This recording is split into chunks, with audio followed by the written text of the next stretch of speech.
Mute ourselves. All right, welcome to our Thursday night New York Giant Preservation Society meeting for today, which is November 30th. Can't believe tomorrow is December. Norm Coleman is going to be the moderator tonight. He'll be actually interviewing me, so we'll get to that in a few minutes. Just hope everybody had a great Thanksgiving and enjoyed their families and the good food. We were scheduled to have a meeting next week on December 5th, Tuesday. That's going to be changed to December 13th. And it's with Kerry Crowley. Kerry is great. That's a good one. Used to be a beat writer for the Giants years ago. Now he does podcasts. He's excellent. He does a podcast called The Kerry Crowley Show. And because it'll be the following week, the winter meetings will be over, so we'll really be able to talk about the moves or lack of that the Giants made. The following week, December 21st, we'll have Eddie Frierson. Harry knows much about him. He puts on a one-man Christy Mathewson show, and he'll be able to discuss everything about Mathewson, who is one person we really have not discussed here. And I love him. Yes, I know you do. And then we'll close out the year on the 28th. We'll just have a wrap-up show. No guest speaker. We'll just talk about what's good, what's bad, what's ugly, what we can do to make this even better. Gary, can I just add one thing? Sure. Next week, we'll also, after the winter meetings, we'll also be discussing whether Ed Montague got into the Hall of Fame, who's the son of the scout who signed Willie Mays. That's correct. Thank you, Terry. Just before I turn it over to Norm, I just wanted to, whoever purchased the book, thank you very much. Some of you have left very nice reviews, and that's much appreciated. So, Norm, it's all you. Okay, our guest speaker today is Gary Mintz, the president of the New York Giants Preservation Society. Mr. Mintz has written a book called Baseball from 3,000 Miles Away, The Trials, Tribulations, and Triumphs of Being an East Coast San Francisco Giants Fan. This book is available on Amazon, and that's the only place you can get it. Some people have asked about whether Gary can get them and sign them. Really, the book is printed as you buy it. And so they don't have a store of books there to amass and then hold on to and send out. So the only way you can really get the book is just through Amazon. And the book is well received on Amazon. All 5-star ratings thus far. Here's a couple of them. Synergistic Fusion, a heartwarming love story about family, a baseball team, and friends. A compelling historical memoir that led to the creation of the New York Giants Preservation Society.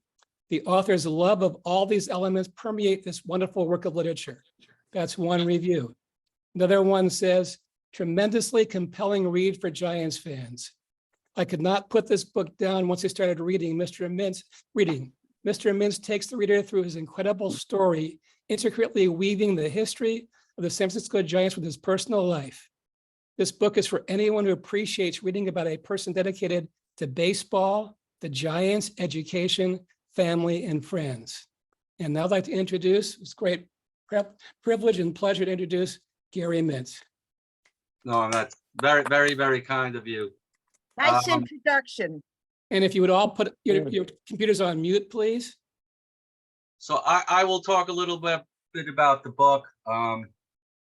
And then Norm will be in charge of fielding questions. I'm going to, before I start, just show you some pictures that would have been in the book. But honestly, I had no idea what I was doing, so it didn't make it. But probably better off anyway. So we have, we're going to show you that. Let's see how I can do it. Security, I believe. Share screen.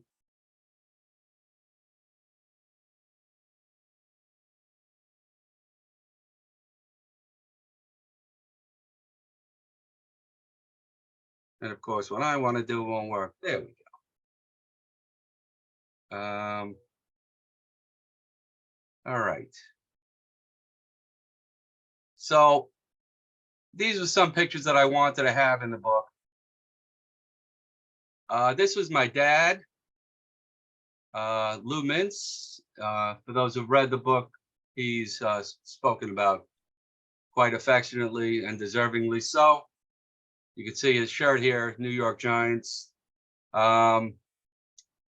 Anything related to me and the Giants is due to my father, honestly. Just a great guy. You guys and gals would have all loved him. Very much missed. This is on the back cover of the book. Great picture. This is basically to show everybody that I did not become a fair weather fan when the Giants won the World Series. Okay. This was in 1970. I'm up in Monticello, New York, where I spent all of my summers in a bungalow colony.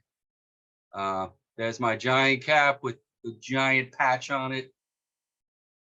They had a lot of midnight movies in Monticello, and a lot of them were starring the Marx Brothers. Got it on my Actually, a screen. Marx Brothers shirt. So, and this is Took some doing, but I did it. this is I'm actually holding the fish here, but in a different position, and you can see me in my Giant cap.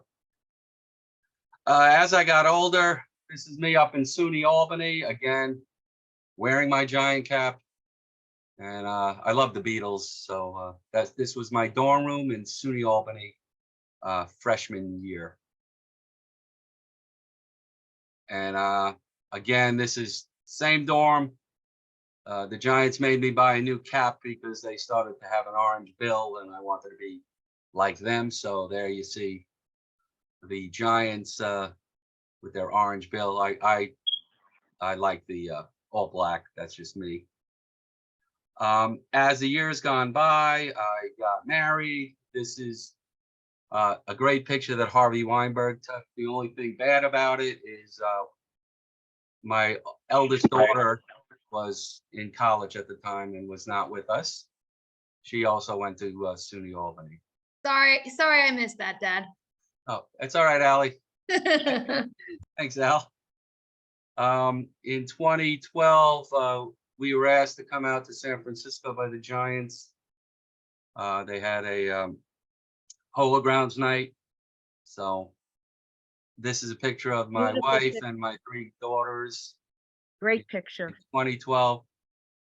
And if any of you remember the sporting news, there was a great picture of Vita Blue, Bob Nepper, John Monefusco, and Jim Barr standing in this area with the Golden Gate behind them. Here we are on the field. This is Mo Resner over here, Steve Rothschild, myself, Bob Weinstein, Mike Murphy over here, and the late Peter McGowan.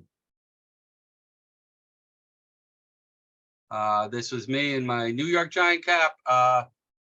This picture is taken off of the AT&T scoreboard. Glory days again in the 2012 team, which is January 2013. Again, very hard to wipe the smiles off my faces. My wife and my daughters, very supportive. I know they're not baseball fans, but they showed up to celebrate with their dad and the husband. So, and here again, another family shot. This never gets old, by the way. That trophy is gorgeous, as are my family members. This is 2015, again in Manhattan. This was the shot I used for the cover. The 3 fingers there showing the 3 world championships. Had to have my camera to take shots, and this was the folder I had. It was the Giants made it easy on me, but I had to have all my records of who was allowed in, and we were only allowed a certain number of people into the affair. So Another picture of the, love the glistening of the trophy. Hopefully we could do it again one day.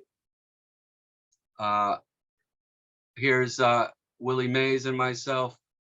I asked we collected money to donate to the Giants as a way of saying thank you for bringing the trophy into New York City, which is just unbelievable that they did that 3 times. And there we gave $600 to the Junior Giants Fund. That money goes to the underprivileged kids in San Francisco who don't have the money to buy baseball equipment, mostly gloves. So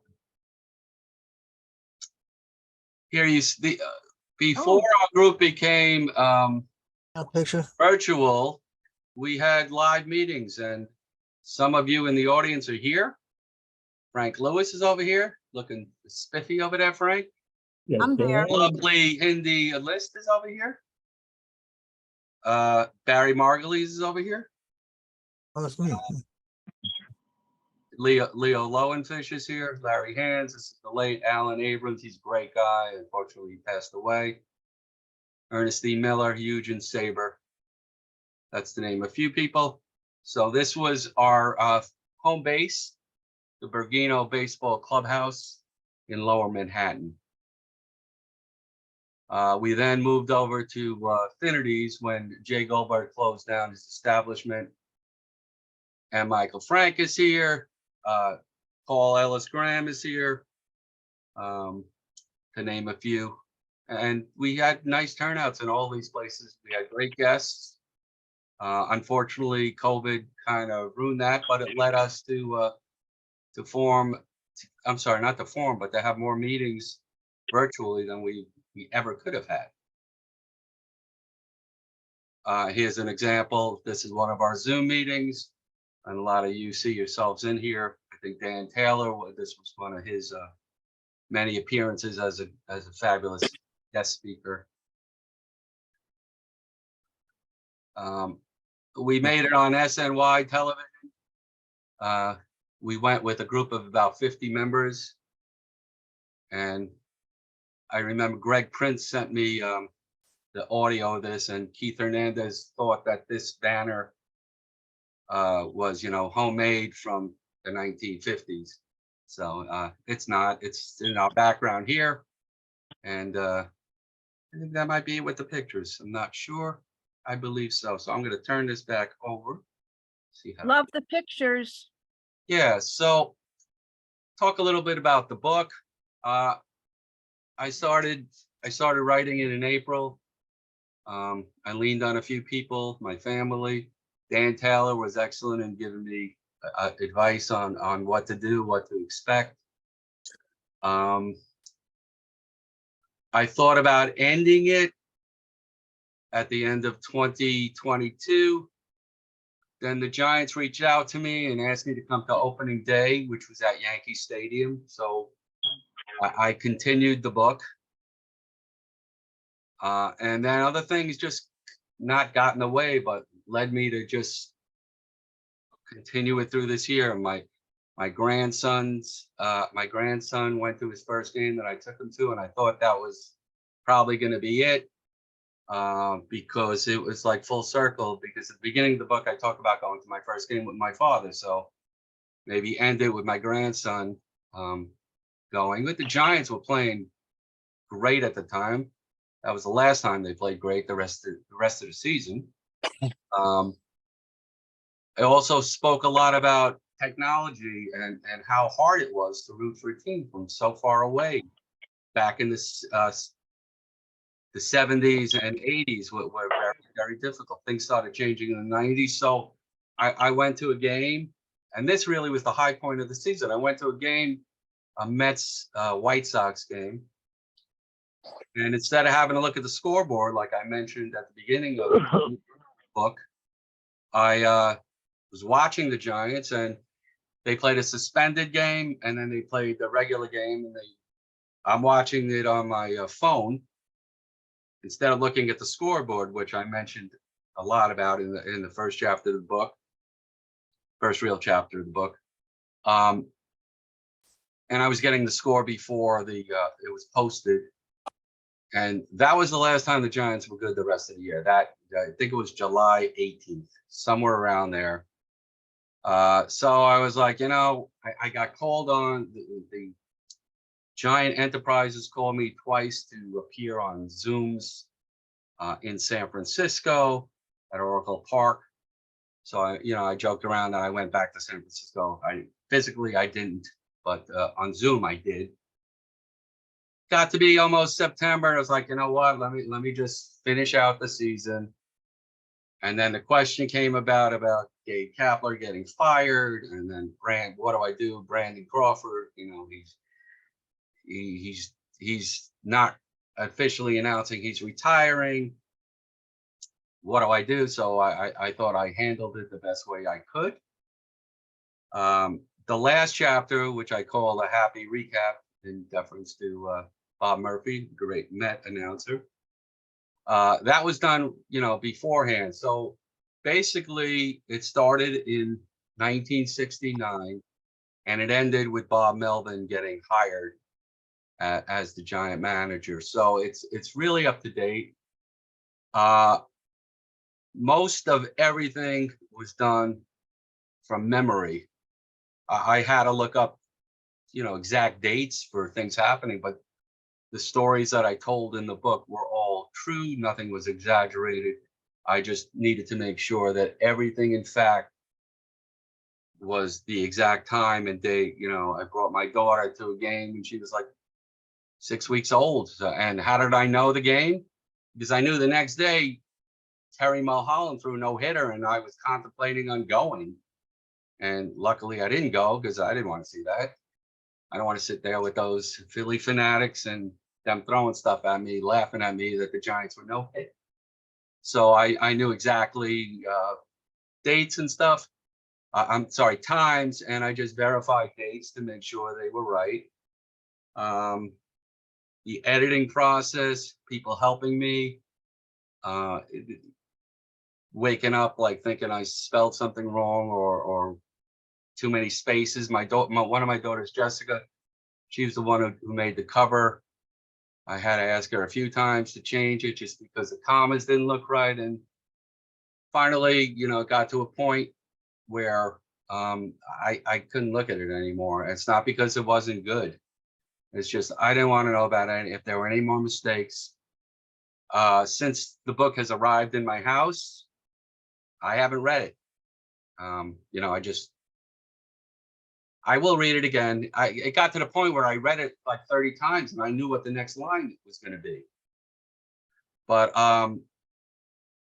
one of the best things is that this group evolved and is often mentioned in this book, and you all are acknowledged for being members of this group.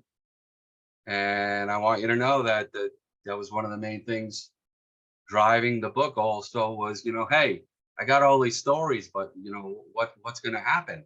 Where am I going to fit this all in? And I went basically in chronological order from 69 until 2023. And there was really no skipping around except for, I think, a year. I said, hey, Buster Posey would eventually become one of the owners of the Giants. But everything is sequential. The main reason I wrote this, I belong to a bungalow colony group. People I showed you that picture of me with the fish, and I would write an article once in a while about my time up there and people, and they all were like, hey man, you're a good writer. And then I was like, you know what? I have a lot of stories to say about the Giants, and I thought I'd be able to bring that to life. So it took a while, but I'm very, very proud of what I achieved on it. I don't know if I'd ever write another book of any other sort because the headache. I mean, I don't know how Dan Taylor and Dan Levitt, I don't know how you guys are. Ken Davidoff's here. I don't know how he did a daily article for the Newsday and Post when he did it. It's just very nerve-wracking because when you write, you don't want, you're putting your name on something. And you don't want people to say, hey, man, you don't know how to write. What are you doing? So all in all, though, very happy with how it came out. This was, again, not a research book. It was a book of my memories of following this team, which was just, tremendously difficult as a youngster. Now, if you root for the Giants, I mean, it's boom, you can get anything you want. I had to rely on the radio back then for everything. Now, if you listen to the radio, especially Harvey could tell you in New York, they don't even give you the scores anymore. They expect you to go on the computer, and that's the new way we do business here. So I'm hoping the book does well. And again, I want to thank everybody who has purchased it and the people who left reviews. And Norm, if you have any, you're in charge now. But Okay, Gary, that's my story. And anybody with any questions, Norm will be the one who'll be calling them. Gary, I want to thank you for sharing your life with us. And the book, as I've said numerous times, it's a great read for any Giants fan, any person who likes humanity. It's a great book, Gary. I've got a question, though. Being here 3,000 miles away from you, I read your book, and I was jealous that you were there 3,000 miles away and the experiences that you had. So now I've got a question about those experiences. If you could change history and have the Giants move either to Toronto in 1976 or to Tampa Bay in 1993 on your side of the country, would you snap your magic wand or whatever it is you do and make it happen? Would I make it happen? Or Yes. which one would I go to? Either one, either way.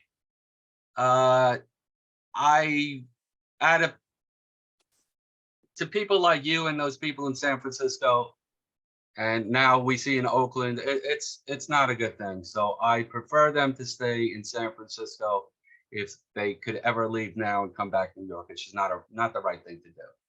Okay.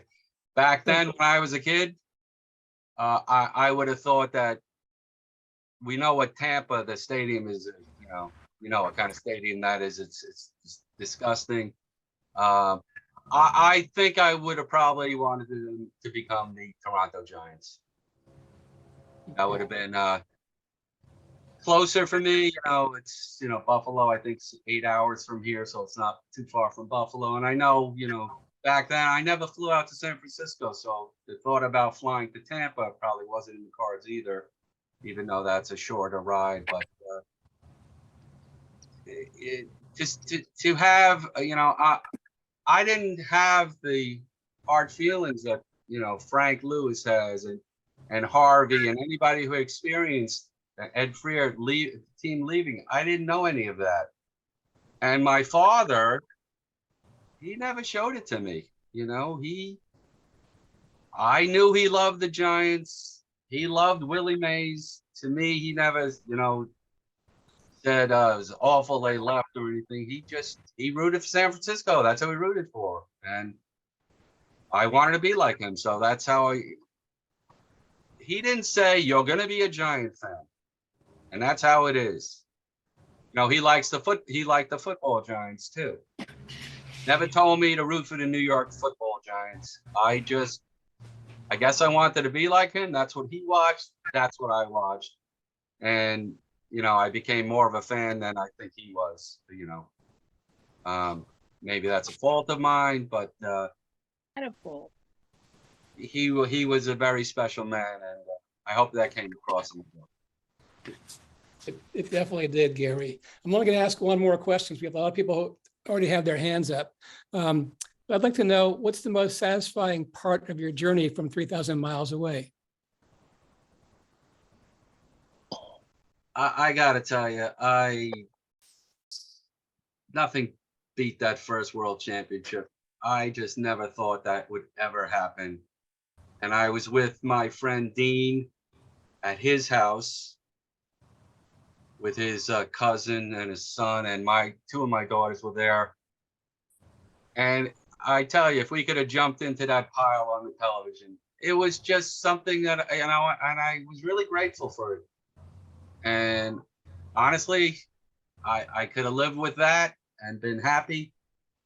And then they won again, and then they won again. So it's just that the first world championship was something that was, just unbelievable to experience. And I know how great it must have been out in San Francisco, but a part of that winning the world championships was the Giants organization bringing that hunk of metal into Manhattan. It was just unbelievable. And the guys here who were fortunate enough to celebrate with the Giants, they were so kind to us. Let Willie Mays was there and giving away books and taking pictures with the trophy, and Buster Posey there, and his wife was going to give birth to twins, and it was just fabulous, and you never thought that could be duplicated, and seeing these men with smiles on their faces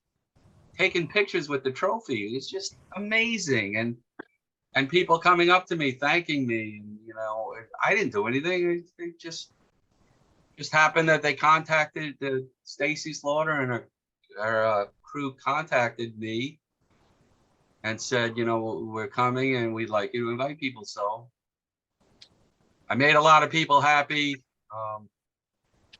that day, and that was one of the most rewarding things as far as my fandom goes. All right, thank you, Gary. We're going to go to the top of the order here with Mars, Bill Klink, and then Harvey. Mars, you're up. Well, Gary, thank you for joining us, and Norm, thank you for making me unmutable. So I have three questions, but I want to mention that I was 10 years old. Probably you've heard this before, and it applies to several of us. When the Giants left, when I was about 2, my pop bought me a Giants uniform. It had number 25 on it before Willie Mays even came to the Giants, was Whitey Lockman. So I had this full uniform, cap and jersey and pants and socks, everything with number 25 on it, playing in the playground in Inwood Hill Terrace, Inwood Hill Park.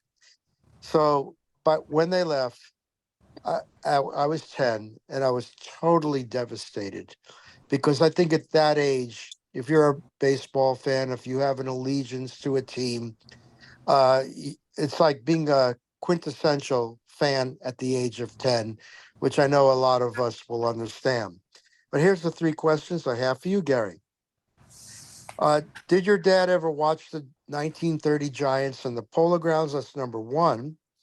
Number two, was your mom a Giants fan? Because you mentioned your dad all the time, and I was wondering what participation in fandom that your mom had.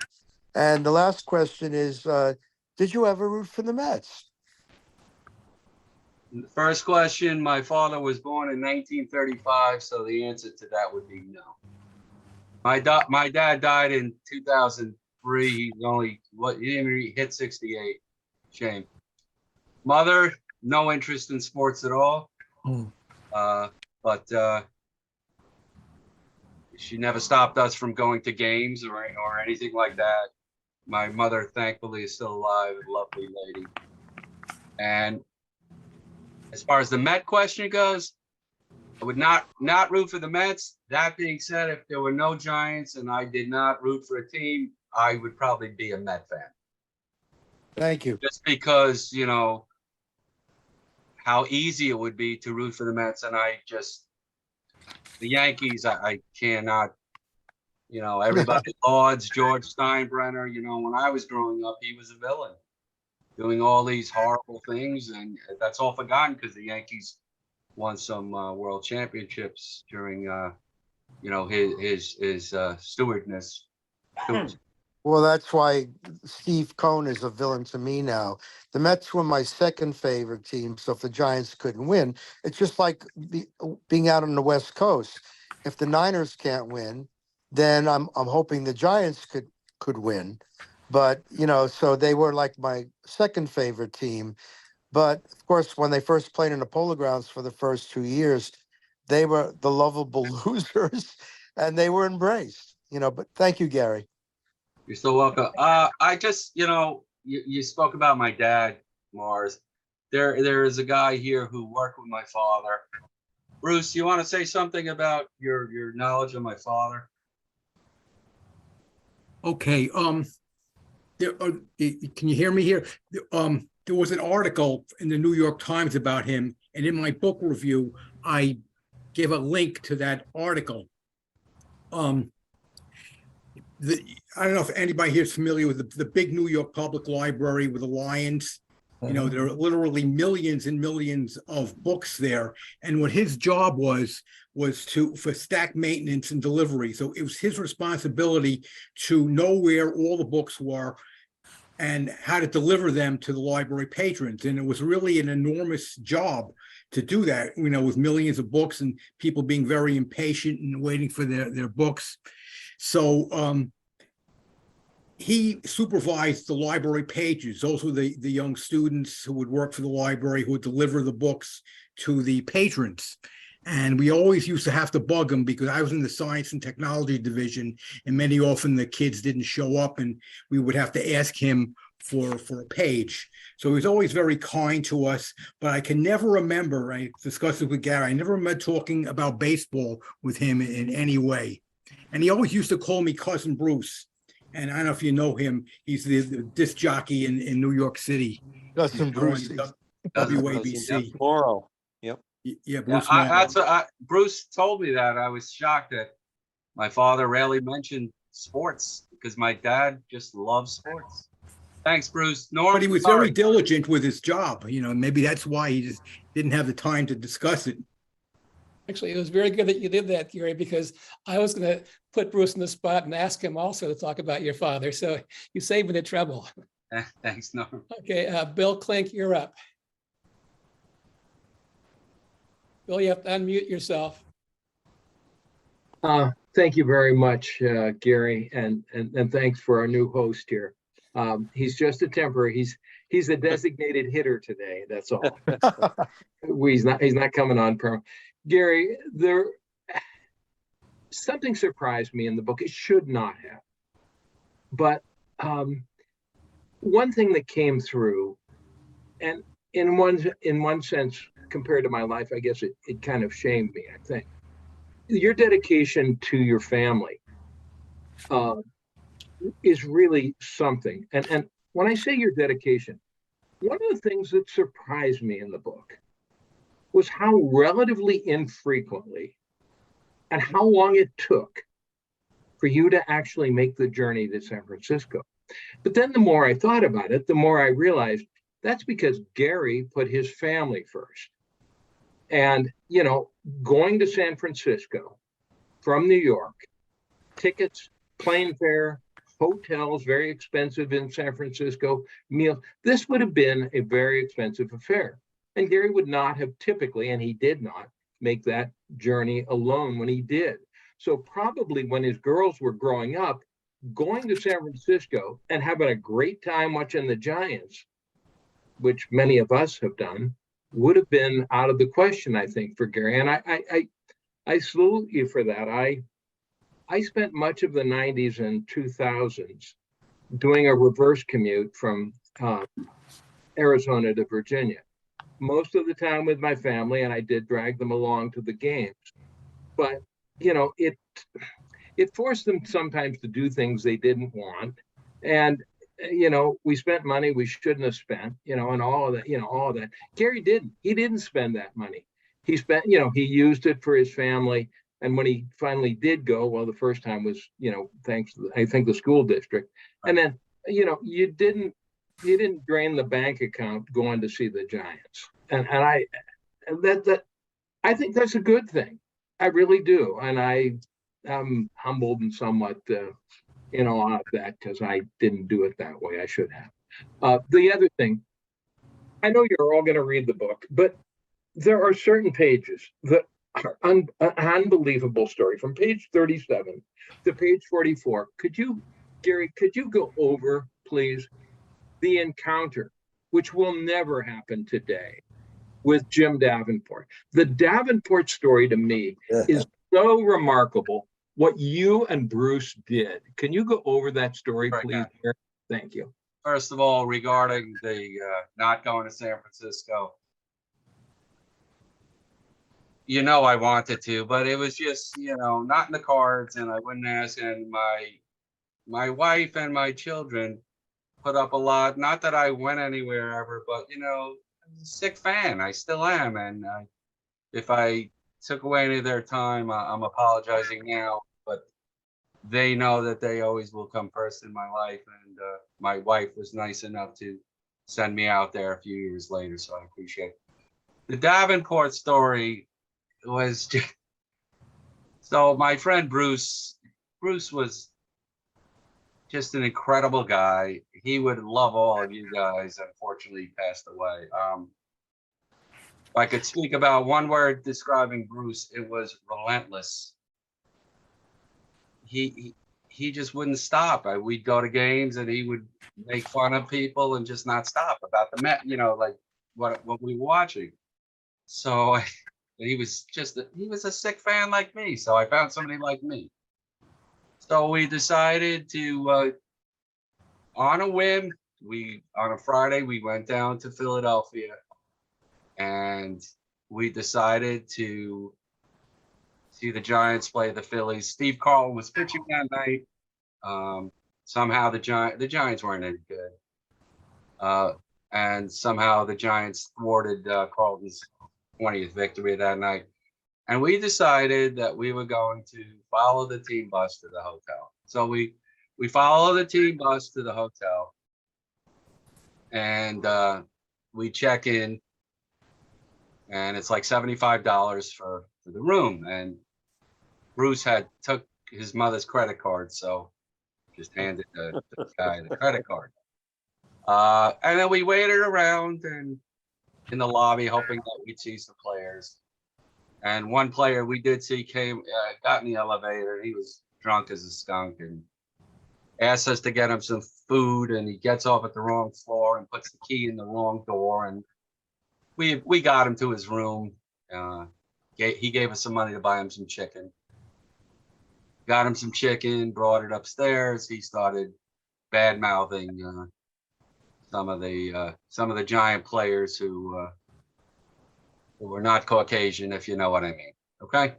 And as a 19-year-old kid, I'm in no position to say, you're an a-hole. What the hell are you talking about? You just don't say anything because I'm a stupid kid and I don't want to start a fight with a baseball player. Did I know it was wrong? Of course I did. So the next morning we go down to breakfast and the Giants are all there. I remember seeing Tom Griffin, who was, journeyman relief pitcher. He actually pitched really well the night before. Lindsey Nelson was there and his, eye-popping sports jacket that just, make your eyes bulge. That was his trademark. And for the people in San Francisco, he eventually came to do Giant broadcast, but I remember him because I would watch Met games to get Giants goals. He was a fabulous announcer. He was very nice. And then we run into Jim Davenport, and you could tell it's Jim Davenport. He's got that Southern drawl. And, he goes, basically, he was like, you guys stayed here overnight? And we were like, yeah. And he's like, well, how much was your room? I said, $75. And he's like, $75? He goes, I have a bed in my room. You could have stayed there. He goes, if you want it, you can stay there tonight. And Bruce and I looked at each other and was like, what the hell is going on here? We were like, yeah, of course. So he goes, you have tickets? He said, no. So got us tickets for the game. We went to the game, came back, met him in the lobby, went upstairs. And back then, you could stay in another man's room. Nobody's going to think anything less than above board behavior, of course. And we're watching the highlights of another Giants victory. And we're like, Bruce and I are sharing the bed and just, in amazement. And we said goodnight. We got up the next morning and he said, do you want to want to go to the final game of the series. And it was on a Sunday. And it's not like we had to go anywhere. But Bob Nepper was pitching, and Bob Nepper, who I really enjoyed as a Giant, that year I did not enjoy him, and I knew he was going to get ripped. So we declined to go. And I remember when we were crossing the bridge, they were down, and they lost like 7-1 that day. So I wrote in the book that 50 years, however long, many years later, they honored Davenport for 50 years service to the Giants, and he did player, scout, manager, you name it, he did it in the organization. And now I was a man who could afford to make a donation, so I donated $50 to match the 50 years to a charity of Jim's choice. But that was my way of saying thank you to him, because yeah, just a great story. It was a great story that, you know, I needed to write down. And it's a story, Gary, that will never be replicated, because no ball player can ever do that again. That's not going to ever happen again.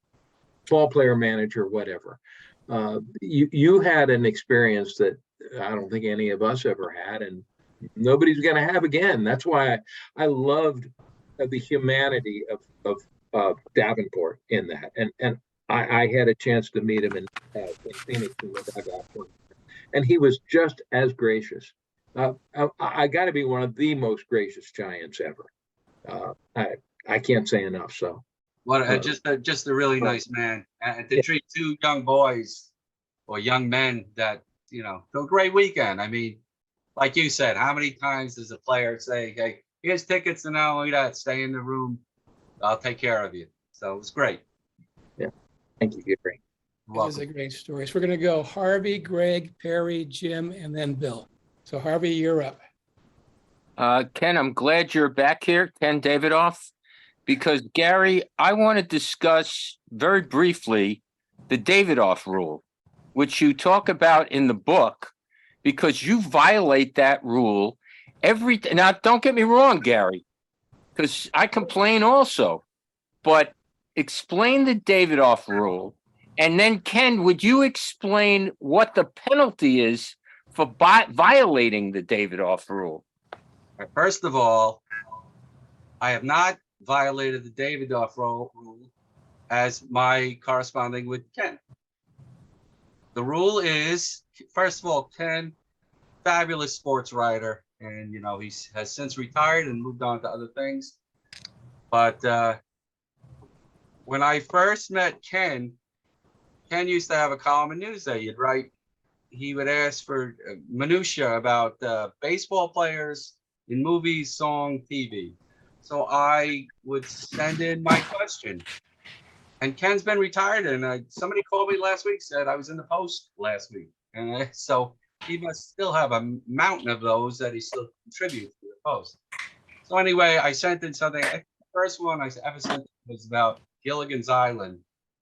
Jim Lefebvre was one of the native, dressed up as a native. And so Ken and I would send in stuff, and Ken soon realized that I was a Giant fan. The only issue was Ken thought I was 80 years old. Ken got me involved with Newsday.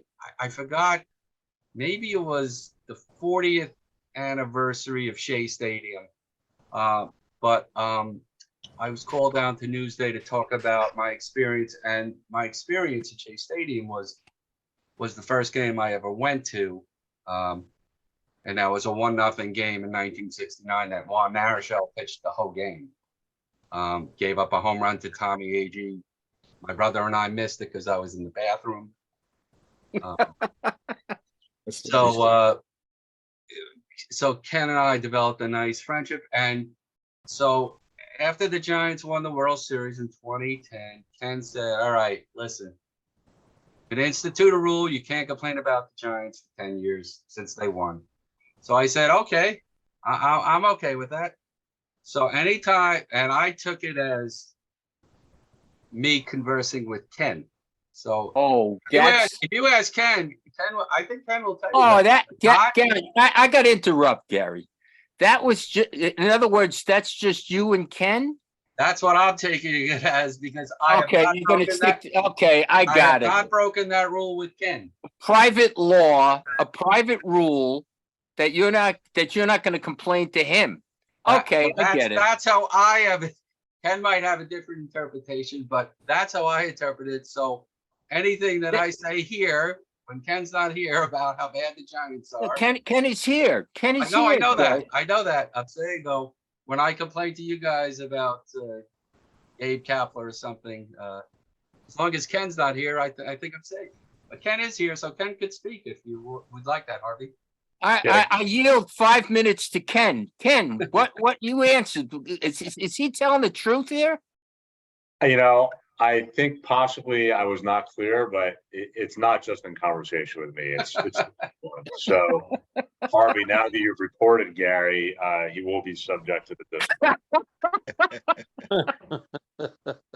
But truth be told, Harvey, if you ask Ken, any of our conversations, I have not. Oh, never. Correct? Yeah. Yeah. And it's been nice enough that I've developed a friendship with Ken that I don't even talk about the Giants sometimes with him. So. All right, I reclaim my time. I want to mention one thing I've been watching too much of C-SPAN lately. Gary was good enough to honor Helen and me with an invitation to his twin daughter's bat mitzvah. Gary, I know it's before the Giants started winning World Series. I couldn't figure out when exactly it was, but what I remember, it was a marvelous ceremony. Helen and I didn't go to the party that night. We had been making the rounds of bar mitzvahs and bat mitzvahs, and our heads were spinning. But we were so glad to be invited to and I had never been before to a double ceremony like that, twin daughters. And I remember walking into the synagogue, and Gary was there to meet us along with Mandy, his lovely wife. And she had a look on her face, because I don't know how Gary must have told her, here comes my buddy from the New York Giants group. And she figured I was crazy. She was right. But she was gracious and wonderful. And the warmth of that family, it comes through in the book, but it's so important to understand when Gary talks about, and Bill Klink was correct to assume that Gary was a family guy. That ceremony was wonderful. Last comment I want to make about, you asked, Norm, what would I have changed? Now I'm older, and I wouldn't have let the Giants leave New York. Now I know that's going to offend a lot of people, but if I had my druthers, they never would have left New York. With you. Can't argue with that, Harvey. What'd you say, Norm? I can't argue with that. Okay. Thanks, Gary. All right, Thanks, Greg, Norm. you're up. All right, thanks, Norm. Gary, congratulations. I'm so happy that the book is out there. I can't wait to read it. I know how much it means to you. I guess I have two questions, one about the book and one about your life. At any point, did you seriously consider, given how important the Giants have always been to you, did you ever consider moving to San Francisco, perhaps before you were married and had kids? And about the book, I'm curious, in the process of writing it, did you rediscover anything in particular about yourself, some long forgotten, if not repressed memory, that it was like, oh my God, did I really do that? Or, wow, I haven't thought of that in X number of years. Just wonder what the journey of self-discovery was like. To answer the first one, as a maniacal fan, of course I thought about moving out there, but I guess I was too chicken, and my family was here, and I was close to my mom and dad and my brothers, and if I if I happened to move out there, I wouldn't have had the family I have here now. So I'm very grateful that I chose the right path and didn't move out there. And honestly, you know, all of the struggle of rooting for them, it all so much paid dividends now that, you know, again, I mean, I'm smiling here thinking about 3 world championships. I mean, may never see another one, but I got more than what I bargained for as far as that. As far as the book, I really don't think I left much out of anything. I mean, I went, you know, I talked about seminal games I went to. Did I go to other games? Of course I did, but you know, there were like 3 or 4 games that, you know, the first game I went to, that's a classic. Greg, you're an amazing Met fan who've written book about the Mets. You know that Marischal game. That was when I became a fan in '69. In August, I would watch the Mets. I don't recall them ever losing a game. It was just an incredible ride. But that game I went to, Mays' first game as a Met, that Steve Henderson game that I went to, where Henderson, just an incredible game where, like my friend Bruce, like I said, he was just kept bothering the Met fans, you know, was laughing at them, and I was like, Bruce, you got to stop. They're gonna win this game. Gary, the Steve Henderson game. Yep. Was John Montefusco pitching a shutout and he took him out of the game? He was pitching a no-hitter. And I remember Jack inning, right? My brother and I were at that game. It was a great game. They took him out in like the 9th inning or 8th inning. No, they took him out earlier. But they were winning like 6-1 or 6-0. Winning 6-0, and then they my brother and I were at that game. Terrible. Oh, that was terrible. And the last like really incredible game, the Madison Bumgarner and Noah Syndergaard wild card game. I know the Met fans in here don't like that, but I love Madison Bumgarner, and I'm a Met. The Giants actually emailed me asking if I wanted to go to the game. I don't like asking people to give me tickets. I just don't do that. So they contacted me, and I was like, "Are you kidding?" So we're at the game. My wife and I went, and we're there amongst Giant fans down the right field line, and it was just every pitch was just, you know, it was 0-0, and then, you know, Gillespie hits a 3-run homer. We're down the line by it. And I'm like, is it going to clear the fence? And you know, I have I guess a losing attitude because I never, you know, all those years of suffering. Once he hit the home run, though, and knowing Madison Bumgarner, what he did in 2014, there was no way he was losing that game. That was probably the most confident 1 inning that I ever watched this Giant. There was no way he was giving up any runs.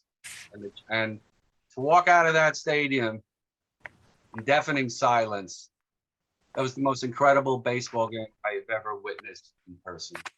I'm sorry it ended bad for you, Greg, that day, but that was the best game I ever went to at Chase. Going to say about 9 or 10 years ago, you mentioned the Alan Ripley game to me.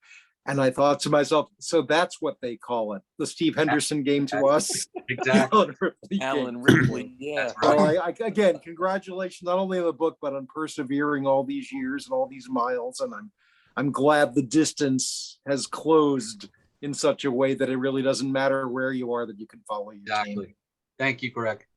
Very well said. And now from the New York Sports Hall of Fame, Perry Barber. No, I'm down here in Florida, not up in New York. Hi, everybody. So good to see you, Gary. I'm just completely awed by the fact that you've written a book, and I can't wait to read it. I am curious. Did I misunderstand you? And you said that you started writing it in April? Is that April of this year? Yes. Did you just sit down for a month or 2 months and rip it off? And the one benefit of retirement and waking up early is the ability to work. on things. So instead of going to school, you wrote? Is Yes. that how? Yeah, Okay. I retired in 2020. I had a wonderful career teaching in New York City. It just got, it got out of hand to commute home. It was just, Yeah. I lived 35 miles away and it was taking 2 hours. Do you miss your students?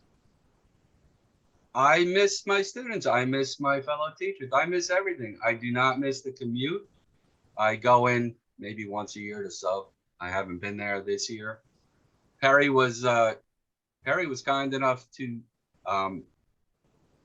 adjudicate some trials that I wrote in about baseball as Harvey. Ken did also. Ken Davidoff did. Yes. Uh, And they were always wonderful, wonderful plays. and she actually came into our classroom and spoke to our kids as well. So I have one more thing I'd like to mention quickly. That is a very funny and delightful story about the ball. Who was the ball player in whose room you slept? Jim Davenport. Jim Davenport. Giant coach. So I just wanted to tell you that we have something in common, because I too have slept in a major league ball player's room. Can't say that it showed very good judgment on my part, but I did learn a very valuable lesson, which is not to go sleeping in ball players' rooms. So when's that book coming out? I'll tell you why. Because I was young and foolish and just kind of swept away momentarily by the hotness of it all. And as I left this ball player's room, I opened the door and walked out into the hotel hallway, and walking toward me were two young women, probably younger than I was. And they were talking about him, the guy whose room I had just left, and I knew where they were going. So right then I made up my mind, I will never again sleep in a major league ball player's room. So it was a good lesson to learn. And have you repeated the experience, or did you learn your lesson too, young man? I will never be asked to sleep in any place, so don't worry. Okay. Harry, would you sleep in a football or basketball player's room? No, I'm stuck on baseball. I stick to what I know. Okay, I think I better take over now. Perry, got anything else you wanted to add or say? No, just I'm so thrilled for Gary, and wish him all the luck in the world with it. I hope everybody here gets it and reads it and reviews it. And nice job reviewing it, Bruce. Okay, Jim Weber, you're up. Yeah, Gary, when I was a kid, I watched them scratch up an awful lot of dirt there at Candlestick Park and eventually build that fine temple to baseball. I remember thinking back on those days when baseball came to San Francisco. Every spring, you could always cast in concrete, Mays, McCovey, and Cepeda. That was the batting order that was going to happen every year.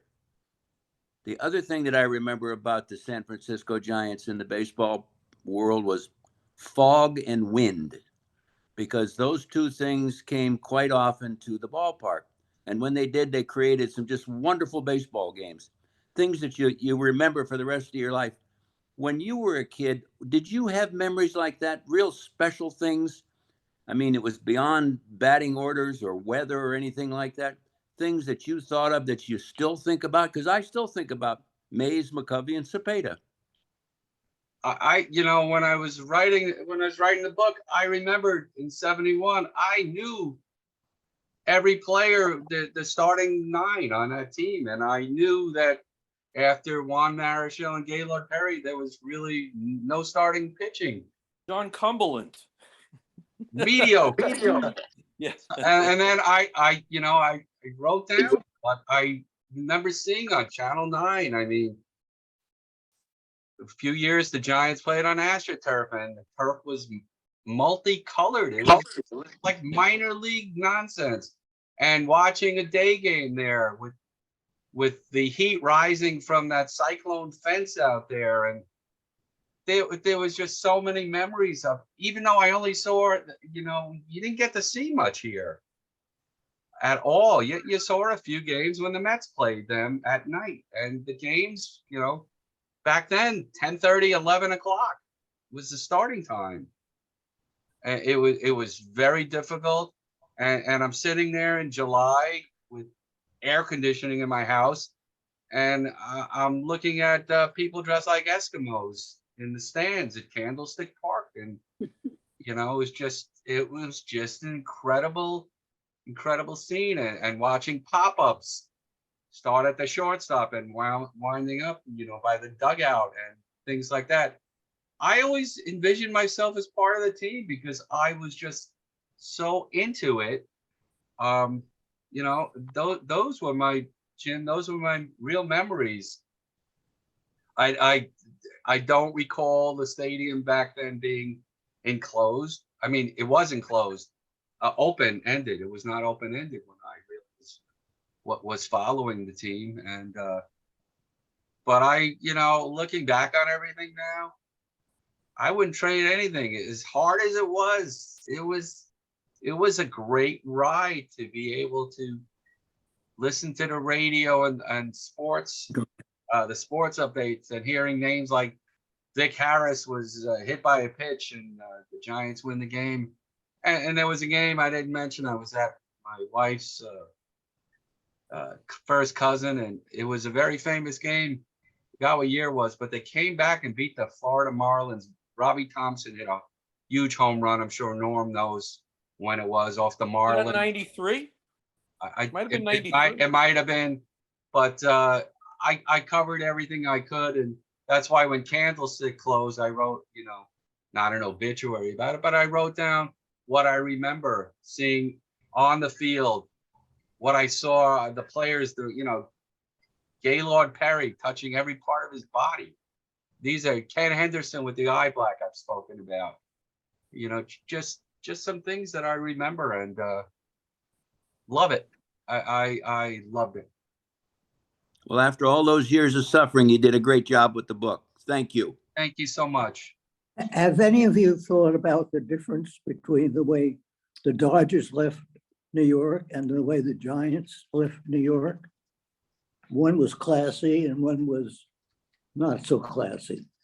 Right. I was at, is that factually true? Yes.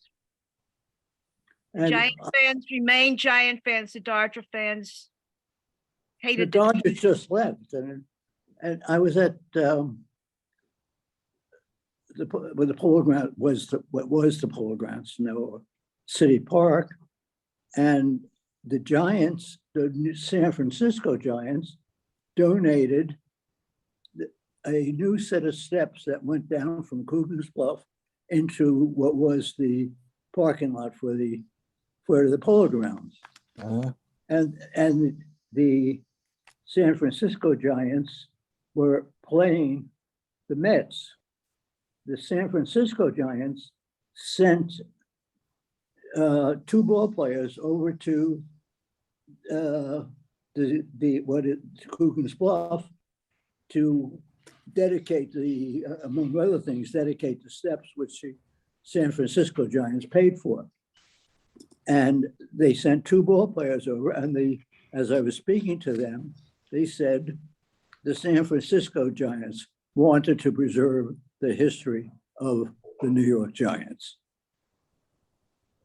You never heard about anything like that happening in Brooklyn or Los Angeles. What's your take on that, Gary? I agree with that. I think the Dodgers were just so. I ran into a guy the other day at ShopRite, huge Brooklyn Dodger fan, and once the Dodgers left there, I think they were just so woven into the community that they had much more of a feel for the team, and when they left, they didn't want any part of them. And my father, I mentioned it, and I think if you ask any of the guys here, one of the main reasons they remained Giant fans was because of Willie Mays. I think that was the link. that kept them San Francisco fans. And my father, like I said on many occasions, you know, I was fortunate enough to meet Willie Mays, and 3 or 4 times, actually probably more like 5 or 6 times. And it was always like, how is this possible? This is my father's guy. Where's my dad to see him? You know, He was there with I you. saw Willie Mays as an older, you know, kind of broken down guy. I mean, he was still, when I first 69 and 70, he was still playing pretty well. But you know, you could just imagine when you see, I think they had the 7th inning on the other night of Ken Burns' thing, and watching him run, just incredible athlete. And that's why I think everybody fell in love with him. Ed, I would add one thing to your comments. It's simply this. Does anyone know if the Dodgers ever brought any celebration back to Brooklyn in 59, 63, and 65? Of course they didn't. They're classics. I'm going to leave it at that. Okay, so Bill, you were right on John Cumberland, so you're up now. Okay. Gary, I have your book. I haven't read it yet, and I'm probably might ask you a couple of questions that are in the book. I, like you, grew up after the Giants moved. My brother converted me because he loved Willie Mays, and he actually moved to San Francisco, and he's out there now. What did your friends think growing up? I mean, all your friends were either Yankee or Met fans, and this guy is a Giants fan. Were your friends accepting of that? Because I had some of my friends became Giant fans, or they would root for them even though they were Met or Yankee fans, but knowing that I at least liked the Giants, they at least, you know, were interested. Did you have the same thing?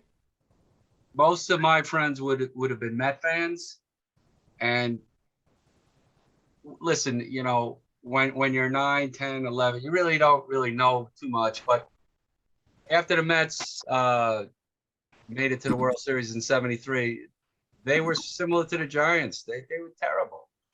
You know, so the friends I had who were Met fans, they kind of went through what I went through, but they had it local. We also had very good friends. They were twins who were huge Baltimore Oriole fans. And that's why I mentioned Al Bunbury in the book, and also that, you know, these guys wouldn't be sleeping with Earl Weaver or whoever, Cal Ripken Sr. at the time. So, you know, baseball, they were mostly Met fans. I didn't know many Yankee fans. So, but they were accepting you of being a Giant fan. Absolutely. And if they didn't, I really wouldn't have cared anyway. No, I know. And then if you had to pick one year or one particular team, and maybe you mentioned this in the book yet, like I said, I haven't read it. What team would you pick? What year? 2010. 2010.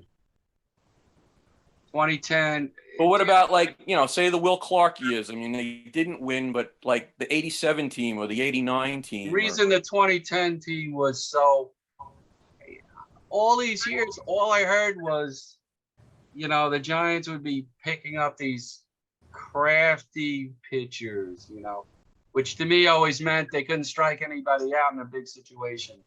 You know, veteran leadership. I was so sick of hearing all of that veteran leadership nonsense. I mean, Will Clark, phenomenal.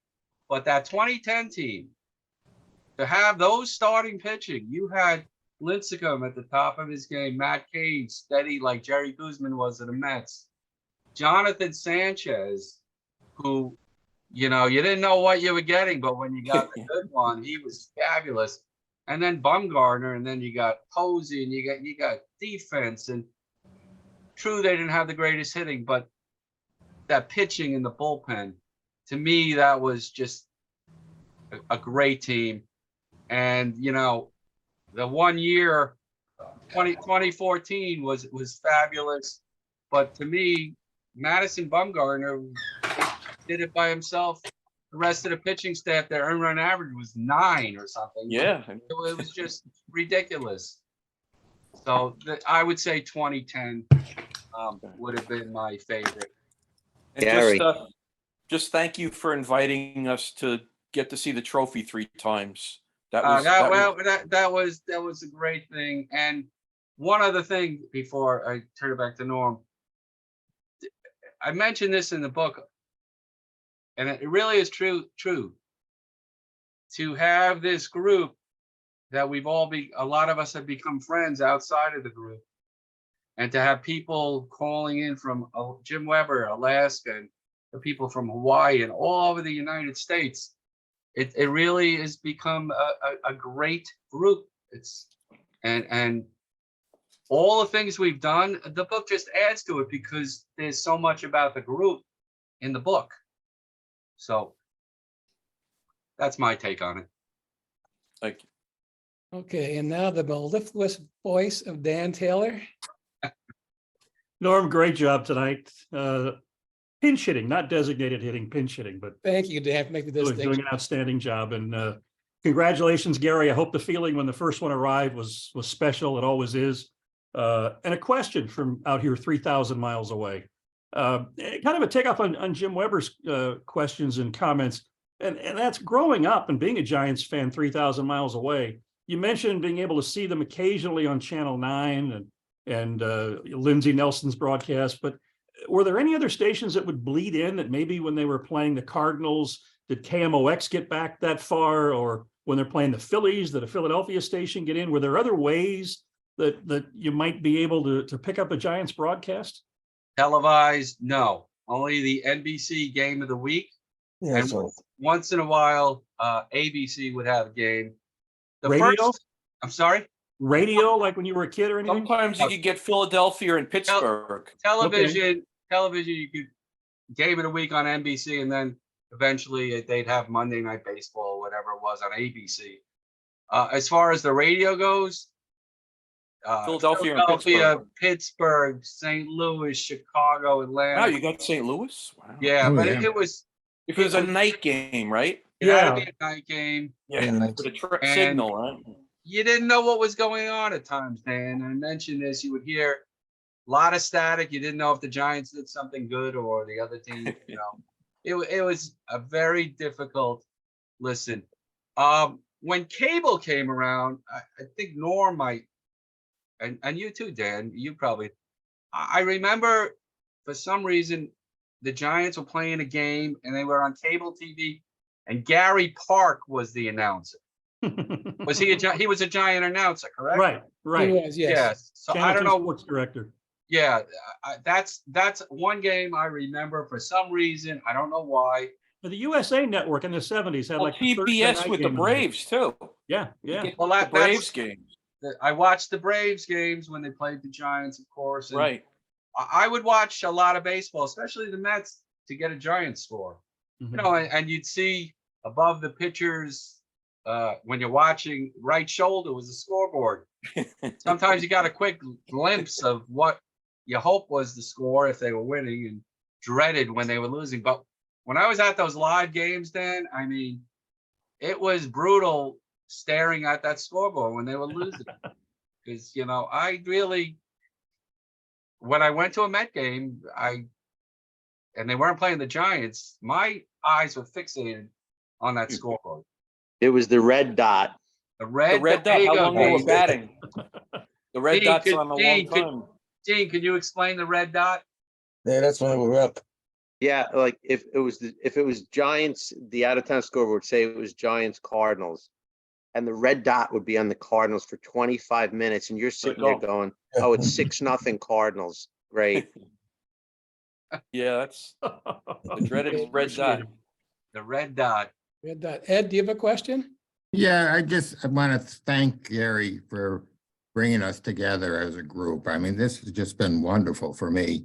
I even think of that time when I met Willie Mays, and I had a right position where I could, when he was leaving the building, he shook hands with me, and his handshake was very firm at that time. But one thing, you know, that I'd like to mention that I get a thrill from, it's like an echo from the past here in the New York area, where frequently they'll refer to the football Giants as the New York Football Giants. That's And it right. makes me think there's still some memory in town. That's all I want to say, but thank Gary very much. All right, thank you. I was wondering, Jessica and Allison, you have anything that you wanted to say to your father or ask your father? Jess, do you want to say anything?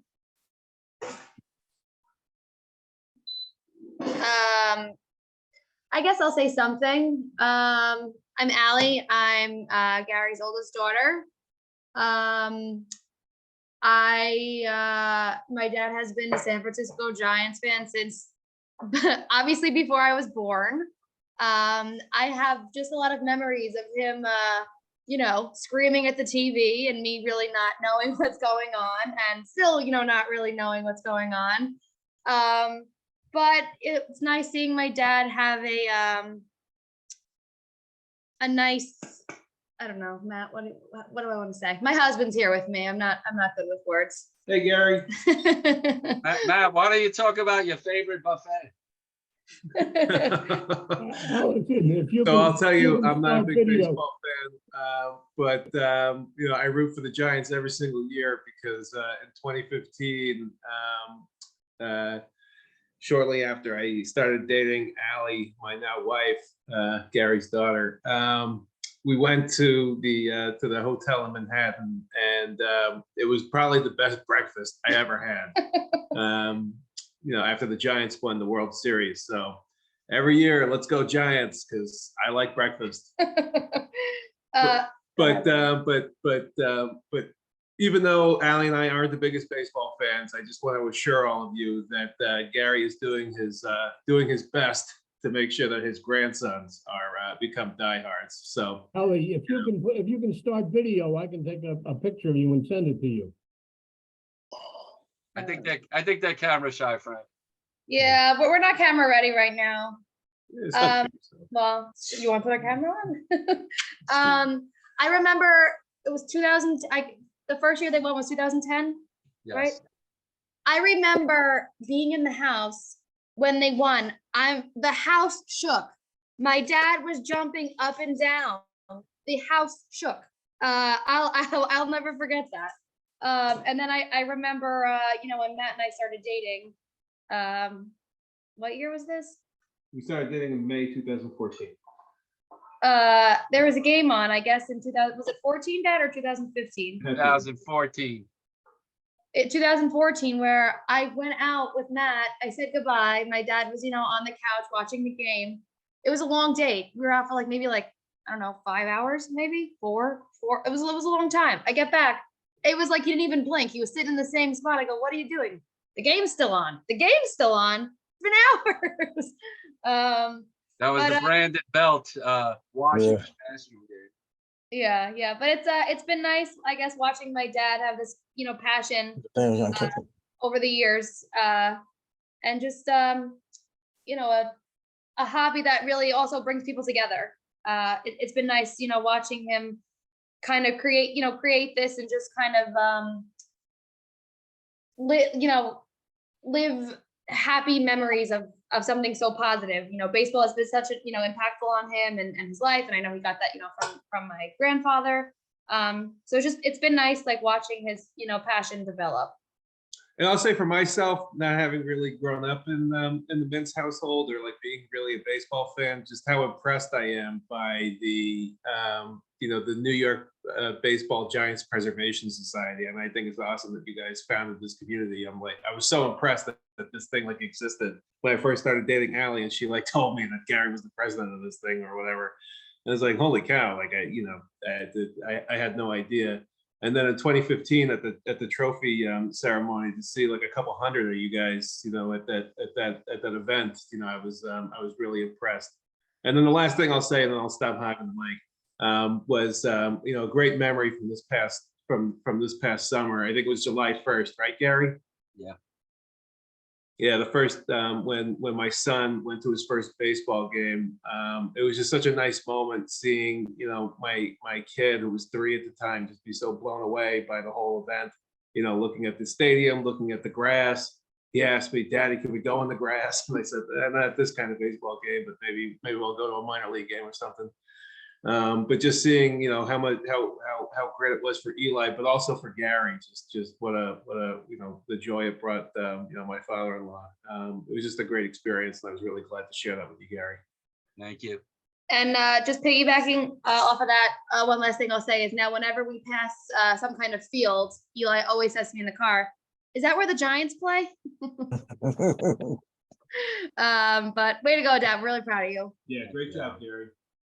Okay, we're gonna have. One other moment at that game that I went with my grandson and my son-in-law. I was explaining to it's in the book, but I was explaining to Eli about the home run apple.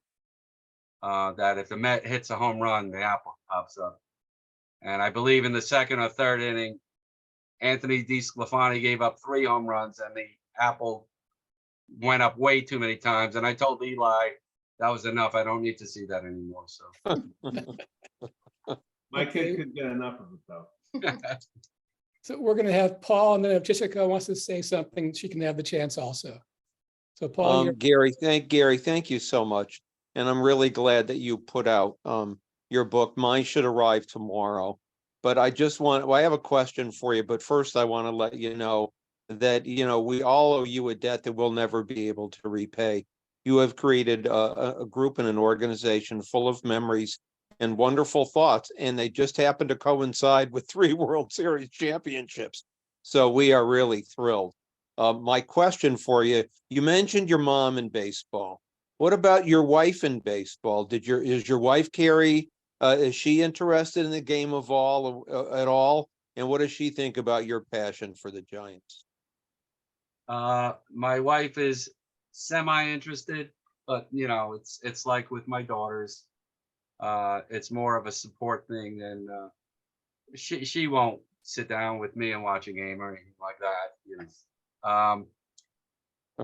She is supportive, but sometimes I think, unfortunately, maybe I take a little advantage of my fandom, and I again hope it doesn't get involved, take away too much family time or has, and I treasure my relationship with my family, and the Giants are another part of me, but my family does come first. But they've understood my passion and accepted it for the most part. I think in that sense, we're both lucky. I feel the same way. Thank you. And Paul, by the way, there was a cleanup at the Polo Grounds, and there's a famous picture of Paul raking. So if you guys ever need any landscaping, he's the guy to call. Yeah, I could still have the rake. okay, Jessica, did you have anything you wanted to say? Yeah, it's just been amazing watching my dad's journey and growth through baseball. Much like his book, it's family with baseball as opposed to baseball with family. And that coincides with a lot of things in his career. Like even with tech, this has brought him to, a lot of event planning to organize things with you guys. It's, led him to write a book. Also just, learning how to do more video things in Zoom. So it made him a lot more tech savvy and just learn new skills and the love of baseball. It's been great watching him grow and learn. Thank you, Jessica. And if any of you like the cover, that was all Jessica. She did a fabulous job. I wouldn't have known what to do. So, I appreciate that. Thanks, Jess. So, hey, Norm, it's Kim. Can I hop on for a sec? Sure. Hi, you guys. I'm a rookie here, but thanks. The group is great. I love it. Gary, the book so far that I've read is fantastic. The family nature of it really comes through. I love it. I remember being so upset. I'm not real sure why. I was just a small kid in '62, but I had the general groan of the stadium when that last out was made. And then I remember the angst of '71 after we lost to Pittsburgh. But I think everybody in the world should get a chance to have the feeling of what it's like to win a championship. It's like I still get tingles every time I think of it. When I read your book, it comes through, Gary, and I just love it. And it's the most wonderful feeling a person can have. I grew up kind of in baseball, but my dad worked. And so I only went out to Scottsdale and for a week in the spring, and then came out to San Francisco for a couple of weeks in the summer when I was off school, and just loved baseball. I was a girl that, didn't get a chance to do much with sports, but just loved baseball. And like I said, the whole family nature came through like everybody else has said. So Gary, it was just a beautiful book. Thanks a lot. Thank you. You know, Norm, one of my objectives of the book was that it would be relatable to you guys, and that some of you might have gone through the same things, you know, that I went through, and that it would resonate with you, and like, hey, this happened to me, and you know, it was some. You know, I saw a lot of great games. I mentioned a few that, you know, the family things that I had to take care of, that I couldn't watch the games. And it was very hard not watching, you know, Game 7, Giants Cardinals in 87, and then 93 when the Giants were playing the Dodgers on that Sunday, and I had scheduled the bachelor party for my brother-in-law, and I couldn't watch the game, and you know, listening to it on radio, and it's 12-1 or something. Solomon Torres, right? Solomon Torres. So, but other than that, I've been fortunate enough to see some incredible, you know, things happen that I really never thought would happen before again, and I hope it happens again. Gary, you got time for one more? I see. I got all the time. This is fun, not having pressure. Dino, you're up. Gary, just want to say it's been great watching games with you, talking Giants baseball, all the Giant related events. Been great through the years. Now, you mentioned 2010 as your favorite World Series or year or game or whatever. Why don't you tell them about top one of that World Series in Game 1? What happened? I mean, the first inning. Let the group hear it. So what happened was, in 2010, Fox was on strike with our cable company here. That's right. So we couldn't watch the game. So we eventually watched the games at somebody else's house. And then my friend Dean, his cable was restored. So we watched the Giants game 6 when Brian Wilson struck out Ryan Howard. The Giants would go on to the World Series. We'd watch in Dean's house. And Dean and I think a lot, and we were sure that Ryan Howard was going to hit a home run, and that'd be it. Just that, you know, that's how it was. Dean, am I right? Yeah, and then the Texas game. Yeah, so because they won and my cable had been restored, Dean said, you know, why don't you come over and watch, you know, the World Series? So I went over to Dean's house, and, you know, Lincecum's pitching, and like the first inning, and got a Nelson Cruz. I think it was Nelson Cruz. Was it Andrews or Cruz?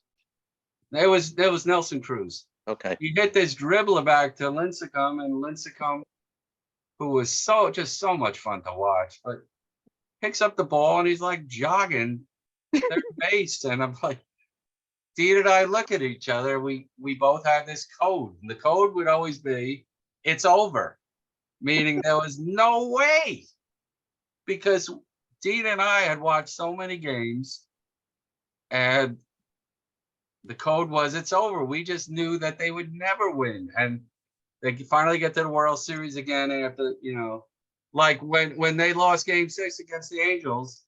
Yeah, it was over. It was over. We knew It's Livan over.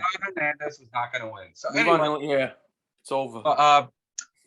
so Lincecum is sitting there, and his hair's long back then, and he picks up the ball and he's just jogging over to third base. The runner's already there, and it was like, what the hell is going on here? But Dean and I go back a long way. We met at Record World, and we went to that game, a very famous game with Chris Russo, and we had a blast doing that. But it was great watching, and we saw my daughter was talking about the house shaking. The house shook when I got home, and it shook the other 2 times they won also. But that one, when they won the first one, my twins were with me, and they saw their father basically act like a teenager. This guy just couldn't believe what I was watching. And, you know, and another thing, Dave and I were watching the game, and we watching the another game, and Renteria comes up, hits a ball, and I'm telling you, I don't know what you guys saw. Me and Dean saw a pop up to the outfield, maybe even shortstop, and then the camera's on Murphy and Hamilton, and they keep going back, and before you know it, they ran out of room, and they won the game. It was incredible, and it was great to spend it with a great Giant fan. I also just want to say hi to Allie and Jesse. Great hearing from you. Hi, Allie and Jesse. Hi, Aunt Rachel. Hi, Dean. You know, Dean, I heard your voice before, and I was like, is that Dean? But then I'm looking at this, I'm like, it doesn't say Dean, it says Dino. I'm like, oh, duh. But your last name starts with F, and it says, you know, Dino D. So I was like, it's not Dean. But hi, Dean.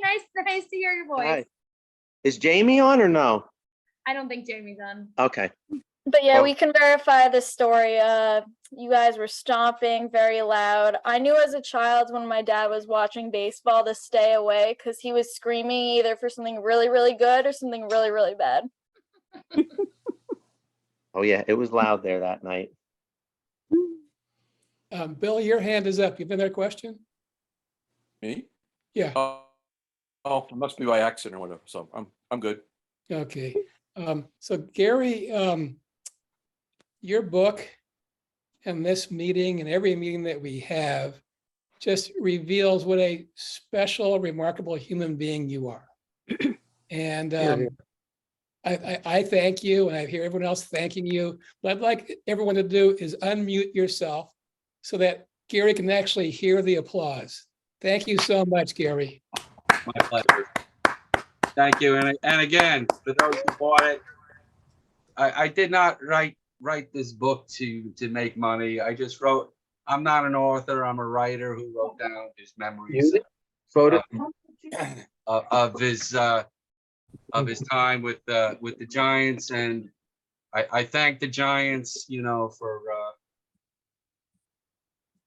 giving a young boy a team to root for, and then for the kindness that they have shown me over the years with this. The trophy thing will always stand in my mind as something special, and I feel like when I talk to some of the people out there that, you know, they recognize that we are totally a legitimate group of great ladies and gentlemen, and Yes. we're passionate. So Okay, well, thank you, Gary. That concludes our meeting for today. Norm, if I could say something, you did a fabulous job. Yes, you did. If you ever want to take over, please feel free. Too much pressure, Gary. You keep it up. I want to wish all of the Jewish people out there happy Hanukkah next week, and Right. Happy Hanukkah. you know, I'm sure I'll be wishing everybody a Merry Christmas and Happy New Year later this month. I'm sorry. This book is a great Hanukkah present. Well, I really hope that when you read And it, Christmas present. Right. anyway, Kwanzaa we present. will reconvene in 2 weeks, and by that time, maybe the Giants will have a new and revised and better lineup. So I'm going to shut off the recording. If anybody wants to talk baseball, I will be here. But thank you so much for your kindness, for your listening, and for all your support all these years. And again, everybody was acknowledged in the book as from the group standpoint, and some of you were mentioned by name. Others, a couple of names were accidentally deleted when I backspaced, and I didn't catch it until it was too late. So my apologies, but you guys and gals mean the world to me, and I hope this continues for as long as we can keep it running. Okay. Have a good night. I'm going to shut this down, and we'll sit and talk. Okay.